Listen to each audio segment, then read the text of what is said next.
إلا ما فهمتنا إنك أنت الجواد الرحيم. وبعد، إخواني الكرام، أيها الإخوة الأفاضل، أيها الحضور الكريم،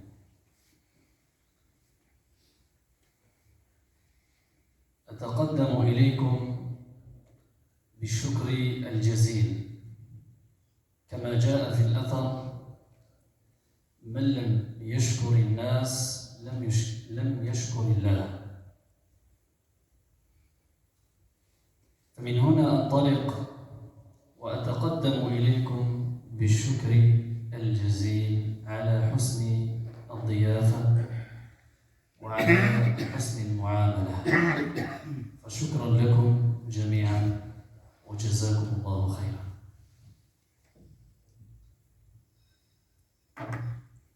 ثانيا،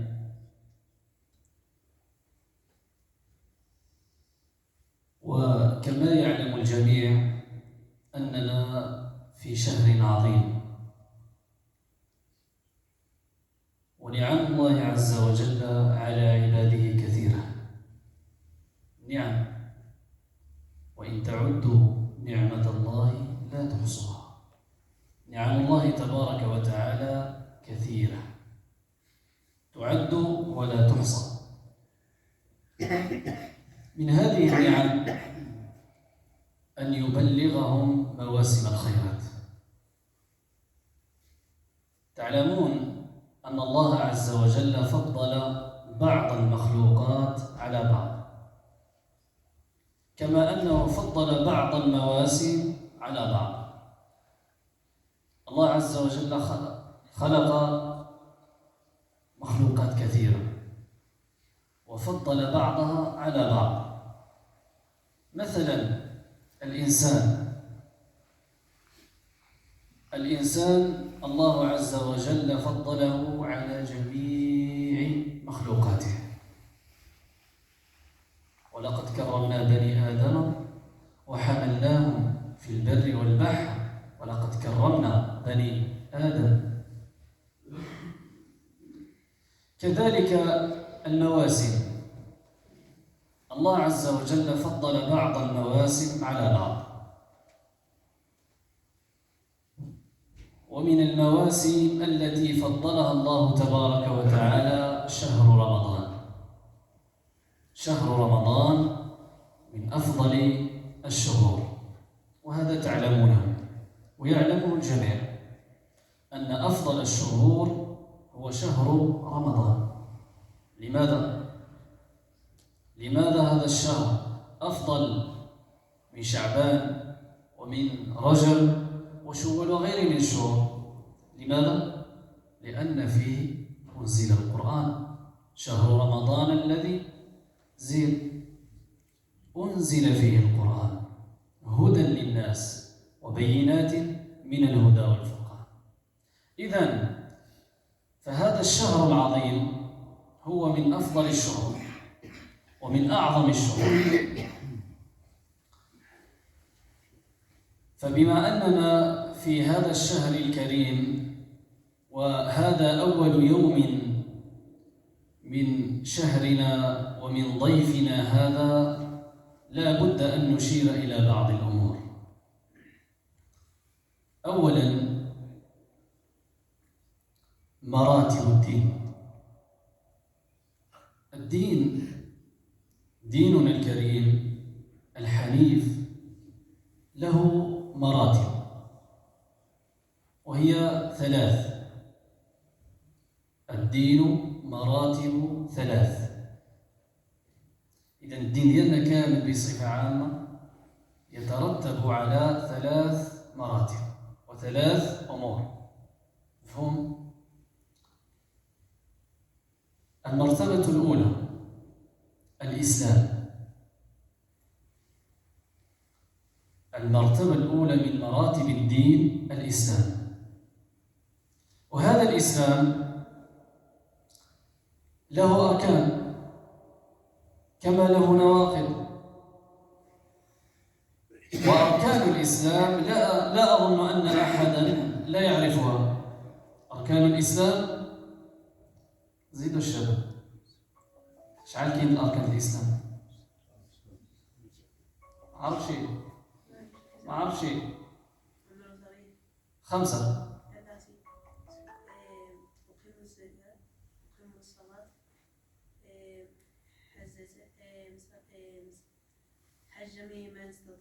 مزيان.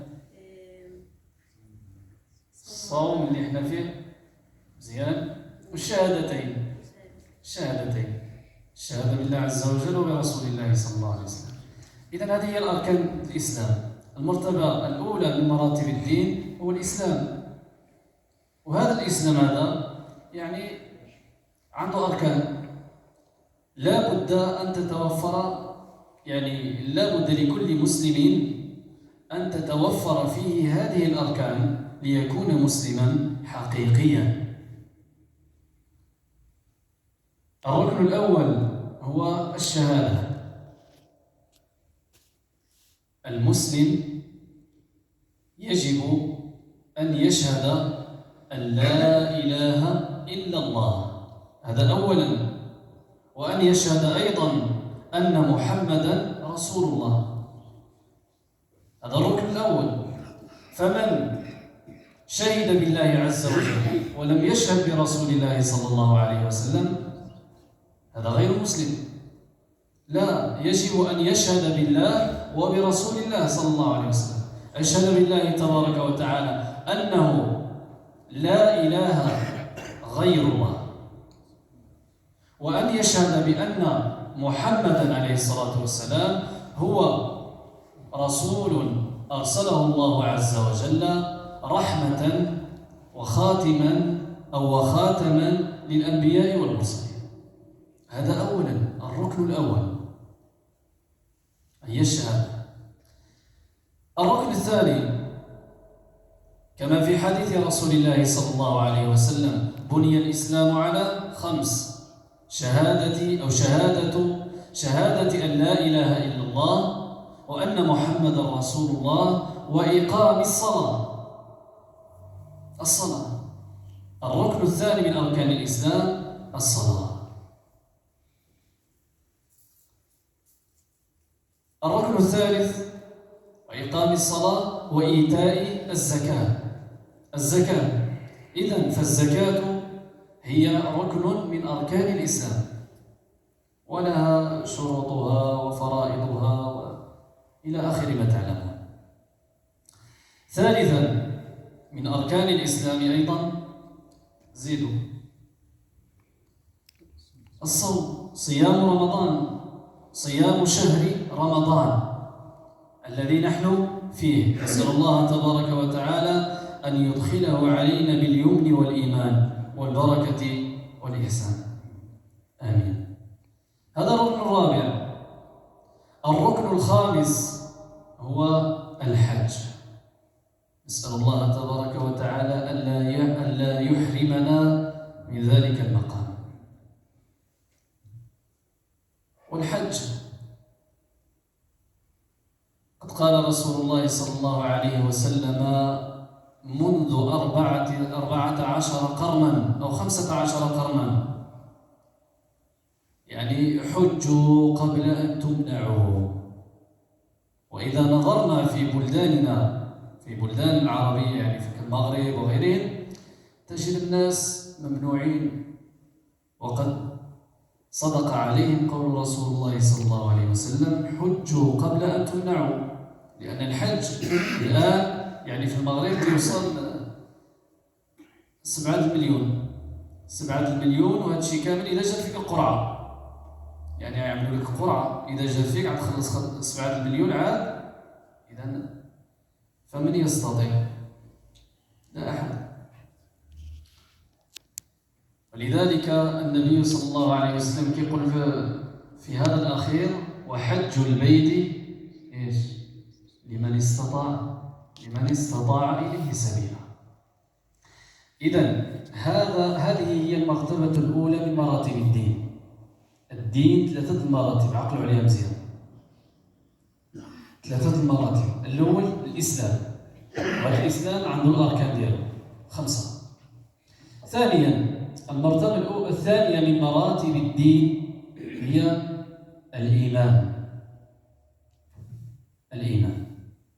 المرتبة الثانية الإيمان، وهذا الإيمان أيضا له أركان، وهذا أيضا لا يخفى على أحد. أركان الإيمان 6